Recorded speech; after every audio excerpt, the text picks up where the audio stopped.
Time to get ready for a battle. Let's talk about it.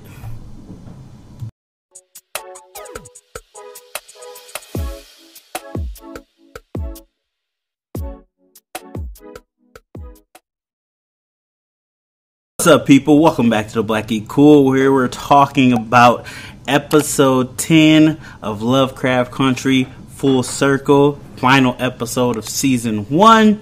Oh, what a great episode. But before we get into that, go ahead and hit the like button if you're watching this on YouTube. Hit the 5 stars if you're listening to the audio version.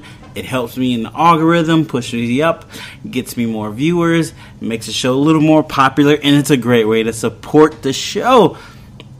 Also, if you are considering financially supporting the show, you can always hit me up on my Cash App at $BlackGeekCool, or you can check out my Patreon, Patreon/BlackGeekCool. Become a patron, easy and a great way to support, and you get little give backs there too, so check that out if you're interested. You also can get a Black Geek Cool t-shirt at teespring/BlackGeekCool.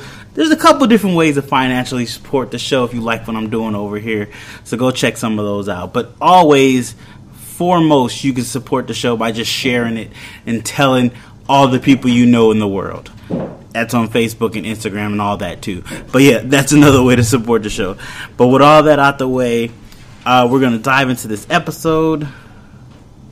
And if you haven't watched this episode, I will be spoiling stuff. We will be talking spoilers. So go watch it and then come back.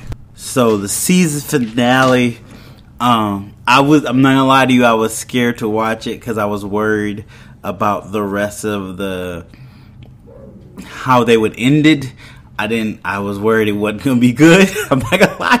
But it was good. I really liked it. I thought they did a great job kind of closing the season.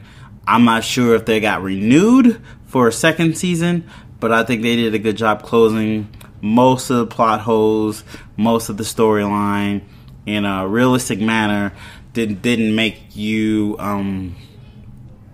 wonder too much about what about this thing, but I think they did a really good job with it. So let's dive into a little more of it. So, as we know, last episode, we got the book of names after we went time traveling. So, Tick and Letty trying to open the book, they enter the book somehow. It's a place that Hannah kind of made. So, Hannah is, like, if you don't know, she is the first woman of their family to get the book. She stole the book as a slave from Titus. So they both got pulled into this place Hannah thought was hell. She learned that it was actually a safe place that she learned to control, learned to harness, and that she had been working on a spell that she needed them to cast. We don't learn what the spell is at that time. We'll learn it later. Letty also got taken to this place because of the unborn child in her stomach. That's what we learned. She got taken back to Tick's great-grandma. I think it's her great-great-grandma. Yeah, so the old lady we met in last episode, I forget her name. And she told her, like, hey, you're here to learn this spell. You have to learn this spell to hold on to this book, to protect this book. I'm passing this responsibility on to you to protect this book. And she's like, I don't know if I can do that, but eventually she's like, this is not something you know if you can do. This is something you're going to have to do, basically. So, very high standards there. You got into a family. You didn't know what you was getting into, but this family is crazy. That's my chair rocking around. Sorry.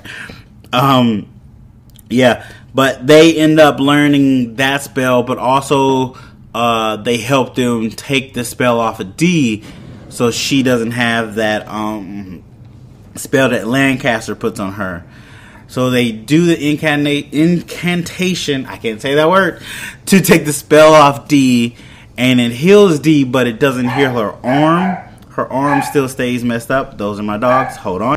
And after they heal Dee, Tick talks to Montrose with Letty. And it's like, hey, I saw Mom, but this is a spell we need to do. We need to protect this book. We need to take this power. We need to use this power to protect our family.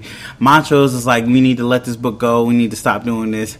I don't want you to die. And I get it. He's worried about his son dying. He's worried about his grandson. More about his son. He's not really worried about his grandson as much as I thought he should be. But he's like, we don't need to do this. And Tick is like, look, this is our birthright. This belongs to us, and we need to protect it. And I'm like, oh, get deep with it. So this is when Letty and Tick go into this like Indiana Jones moment where they're like, look, we got to go back down to the tombs. Where they went to the tombs, they had to get supplies for a spell they're going to do, to part of the spell of part of Hannah's spell, to, you know, her big ultra spell. And hold on, I forgot whose vault it is. I believe it's Titus's vault. But they went back down there to get materials and to perform part of a spell that they needed to do. So they did that, and that part of that spell brings Titus back. So you see Titus for the first time.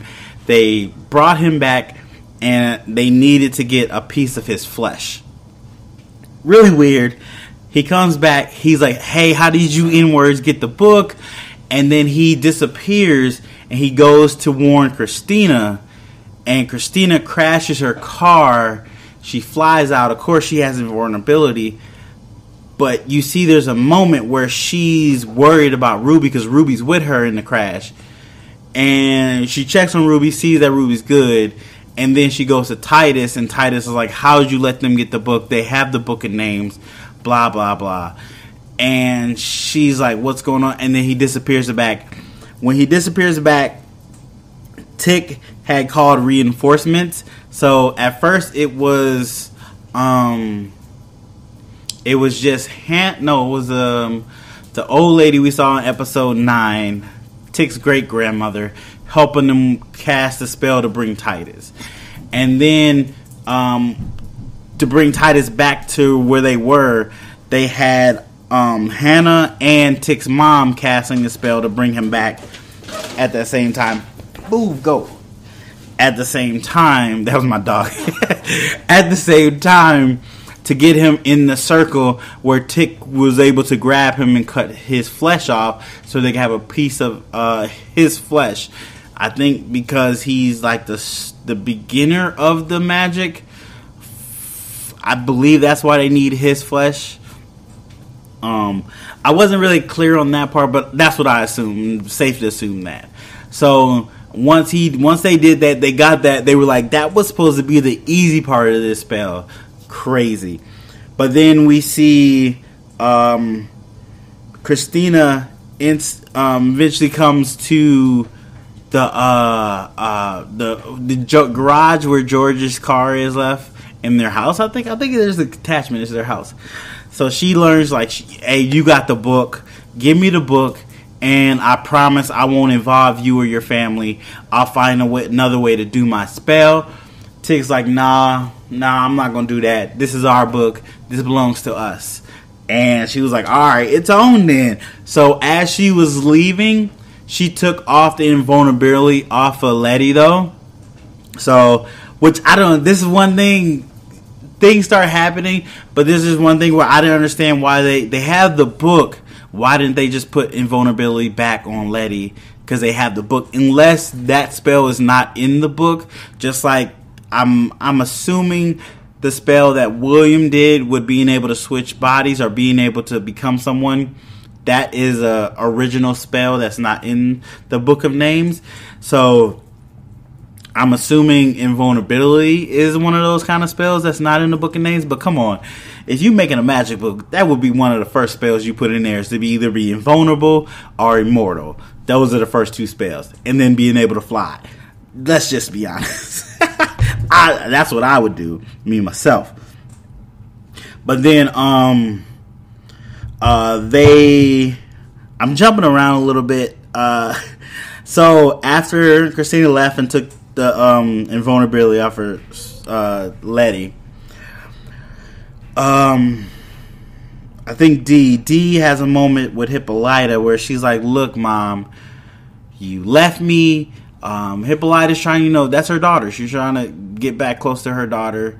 She's like, you left me. I was alone. I needed you. And you just forgot about me. You didn't worry about me. And Hippolyta's like, yes, I did. I 100% did. You have every right to be mad.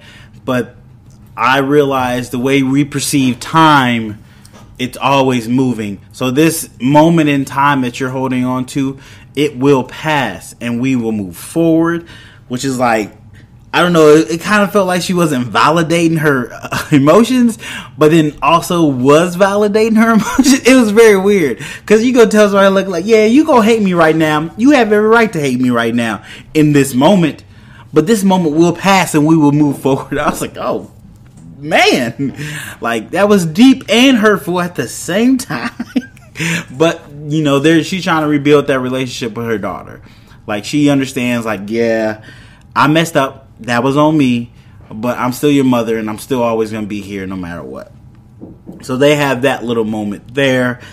And then we get Ruby ends up talking to Letty. Well, no, Letty, because first of all, they were trying to figure out how to get a piece of Christina, because they also need a piece of her, like her flesh or her blood, to complete the spell.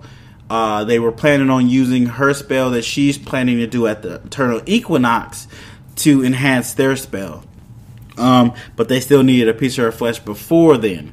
So Letty ended up saying, I can do it. I can get Ruby. Everybody was against it. It was like, Ruby's on Christina's side. Like, she's going to tell us everything we go. Which is like, it kind of hurts because that's her sister. So it's like, hey, that's my sister. That's my sister.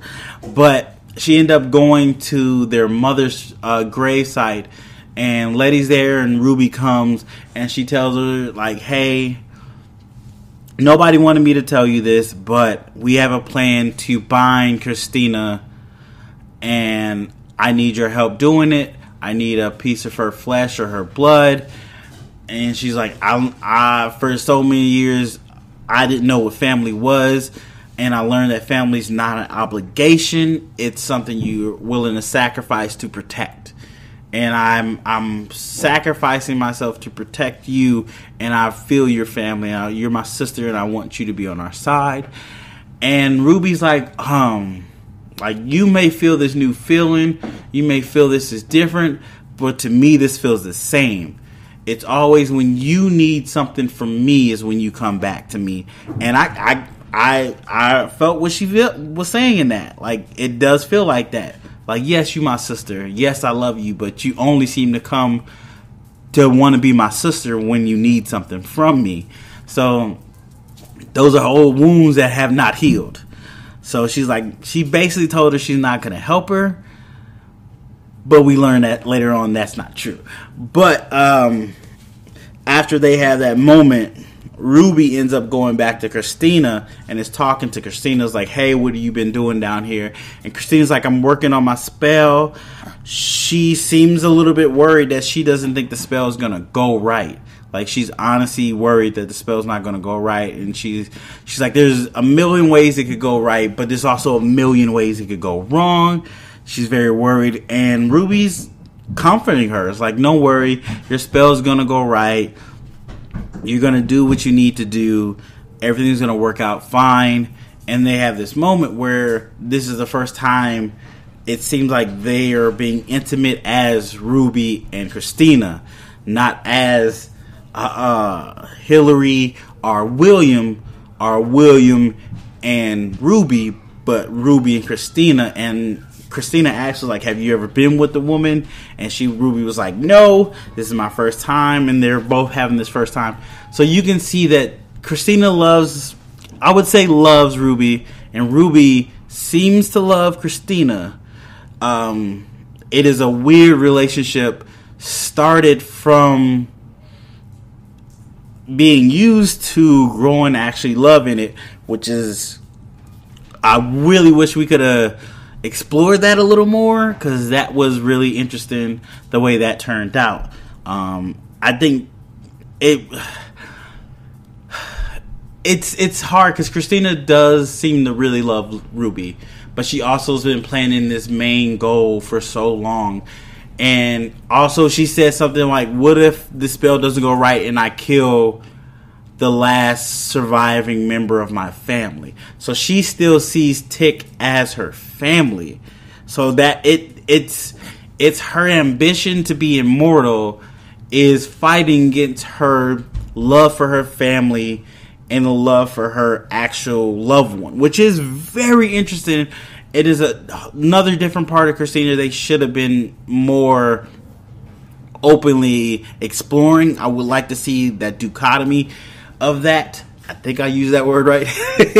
But yeah, very interesting. Like, I know 2 or 3 episodes past when Christina did the thing where she went through that whole death scene to feel what I blanked on his name. Hold on. What Emmett Till went through. I'm not gonna lie to you, I blanked on his name. All I could think was Tamir Rice for some reason, which is sad in itself. So we're not even gonna go into that. But she did that to try to see what Emmett Till went through, which is her trying to understand what Ruby was telling her at that moment. A couple episodes back when she did that, which really showed that she actually cared for Ruby enough to try to understand what black people go through, what she goes through. So that was something in that character I think they could have explored more, which I would have liked to see them explore more, which was very interesting nonetheless. But after their conversation, we go to Tick going to how you say her name, the nine-tailed fox lady. I forgot how to pronounce her name. I think it's Jaya. Well, he went to her and was like, hey, everything you said was true. I had those feelings. What we had was real. I'm not gonna lie to you. And she's like, look, my mom died. That was one of the reasons why I came here. The mother spirit told her that she would always be in darkness. She would never know anything. But she was like, I felt this, but now I feel nothing. And he's like, that's grieving. You're grieving for your mother. And he was like, you're human. You have a human emotion. You should not be scared of that. You're not this monster they say you are. I believe you're more than that. And he's like, he basically kind of brought her into the family. So, which is cool. Which you kind of get the closing in of her storyline. But then they're working at the shop, getting everything ready to go. Dee and Hippolyta have another moment where Dee is trying to draw with her other hand, and she's like, look, I can't draw anymore. That was taken away from me. You weren't there. I can't forgive you for this. And Hippolyta's like, once again, I'm sorry. I know, but this will pass. But let me show you something I've been working on. And she goes and shows her in this room, and I'm going to say it now. She gives her like this mechanical Tony Stark kind of arm. Really cool. We don't find out later into the episode what it is, but that's what she does. But they also, Ruby comes back to the shop and gives them a vial of Christina's blood. My kids are going crazy upstairs. Gives her a vial of Christina's blood. So now they have Titus's flesh, Christina's flesh, and they're ready to do the spell. So they all jump into Uncle George's car, and they are going to where the mansion got blown up. I forgot the name of it. On the way in the mansion, they are in the car driving. They have Ruby, Jaya, Dee, Hippolyta, Montrose, Letty, and Tick. And Dee starts singing a song. Everybody slowly joins in. And I'm not going to lie to you, at this moment, I thought something was going to happen. Something was going to crash, blow up, whatever. But no, it was a nice little moment, which lets you foreshadow that somebody's going to die in this car and not going to be with us anymore. And it is more than one person. But it was a good moment for the characters we know and love to see them in this beautiful moment one last time. Kind of gets kind of messed up when you realize somebody wasn't really there, but we'll get to that.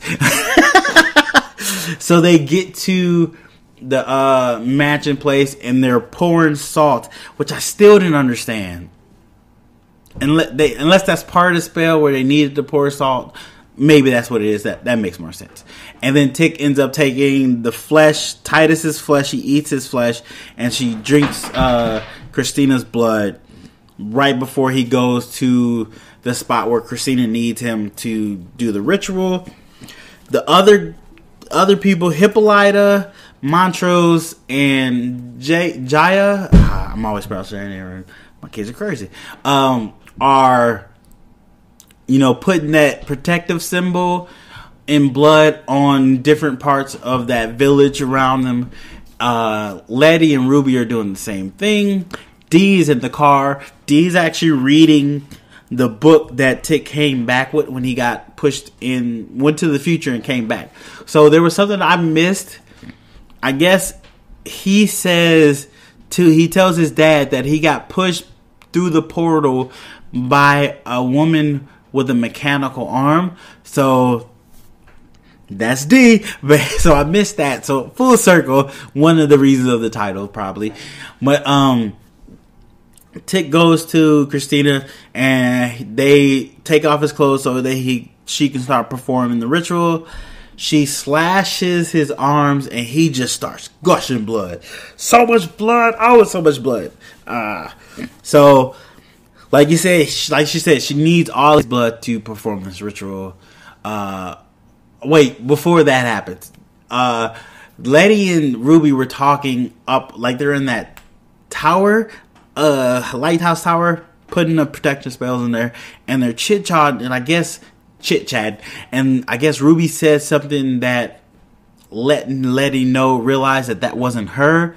So she realizes that that's actually Christina in Ruby's body, and they begin to fight.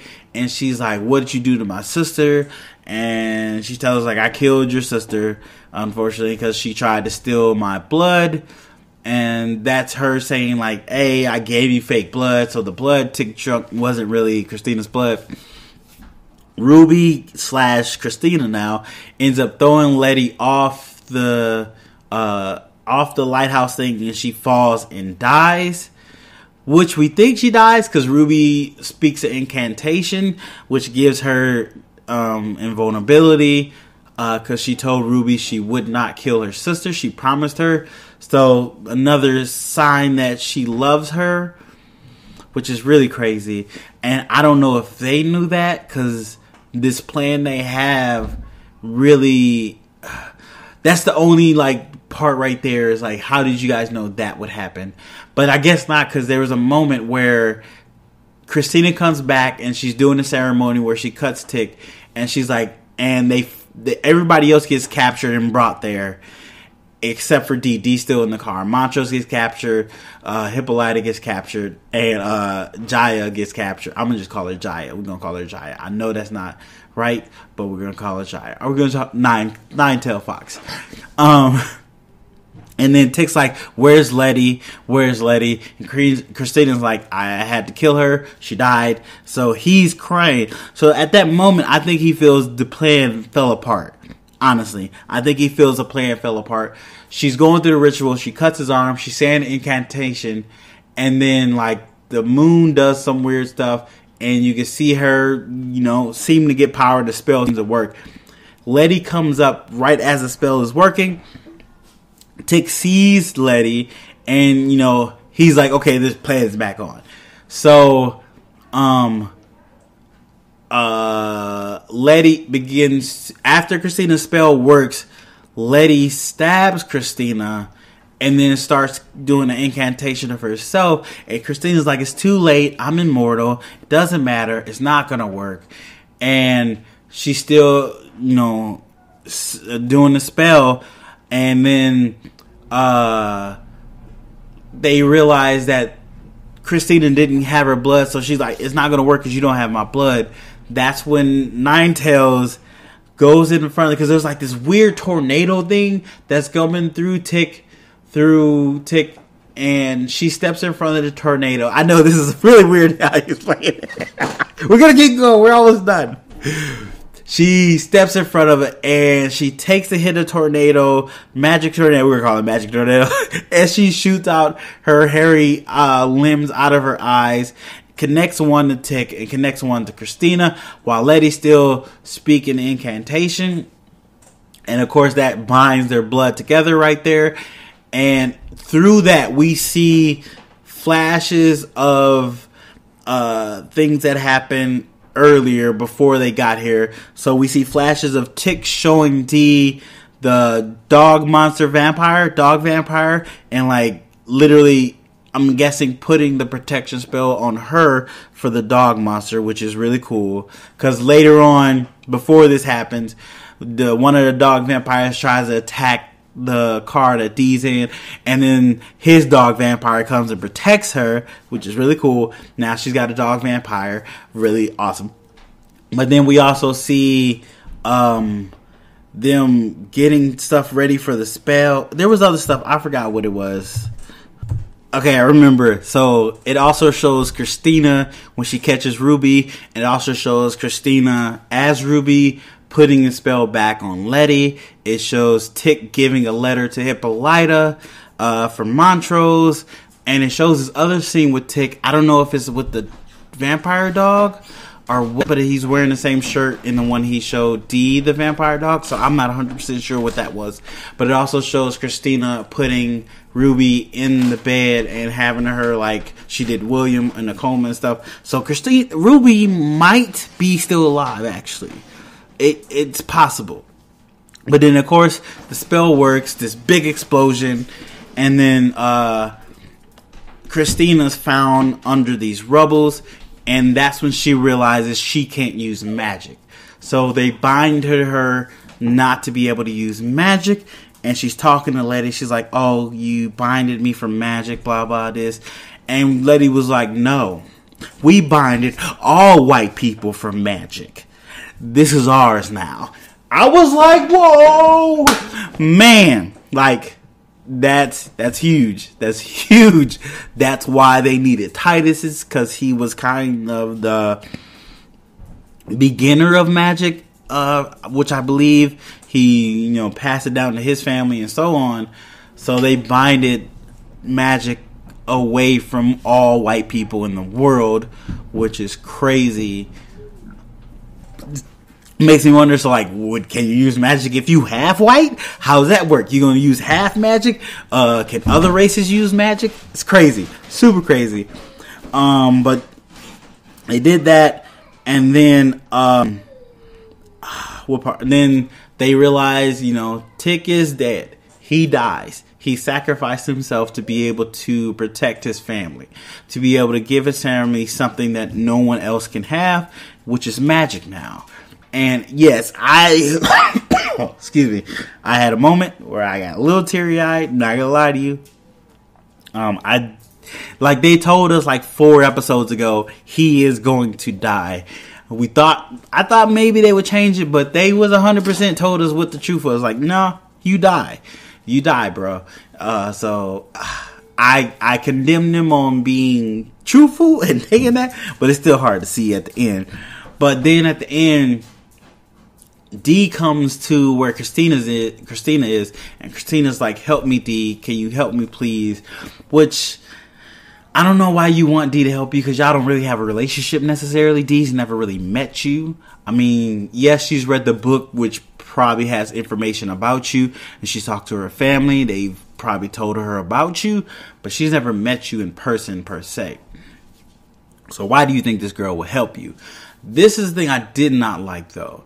Dee goes, hey, you never learn, and Dee ends up killing her with the robot arm. This is the first time we get to see the robot arm. Still really cool, really digging the robot arm, but I hate that Dee murders her. Like, she was gonna die, so you could have just left her alone, but you chose to murder her to show her that I didn't like it. I didn't like that part. I honestly didn't like that part. I thought they could have did something different. But yeah, Then it ends where they're carrying Tick's body back, and most likely they're going to bury him. And that's the end of season 1. I don't know if we're going to have a season 2. I thoroughly enjoyed this. HBO did it again with showing us other black history that I didn't even learn in school. I'm not talking about the magic part. I'm talking about the massacres. The Tulsa Massacre. I didn't know about that until Watchmen on HBO, and now Lovecraft Country on HBO. What's going on with America's school system? I'm just saying. But yeah, let me know how you guys felt about this whole season. Are you excited for it? Did you like it? What didn't you like? What did you like? Do you think they should do a second season? I don't think they should do a second season. Unless they pick it up, like go in the future, like go 20 years in the future where only black people are using magic or only minorities are using magic. And that's a whole different world, and they do that. And you can check in with the old characters, but bring in whole new characters for this next one. That's how I would like it, if they choose to do that.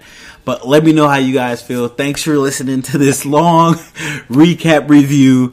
As always, please go share the channel, check out the channel, like the stuff. If you want to financially support Black E Cool, go check out our Patreon at Black E Cool. Buy a t-shirt at Teespring/Black E Cool, or you can donate at Cash App $Black E Cool. Thanks for listening, guys. As always, greatly appreciated. And go watch some more stuff. All right, see you guys next time.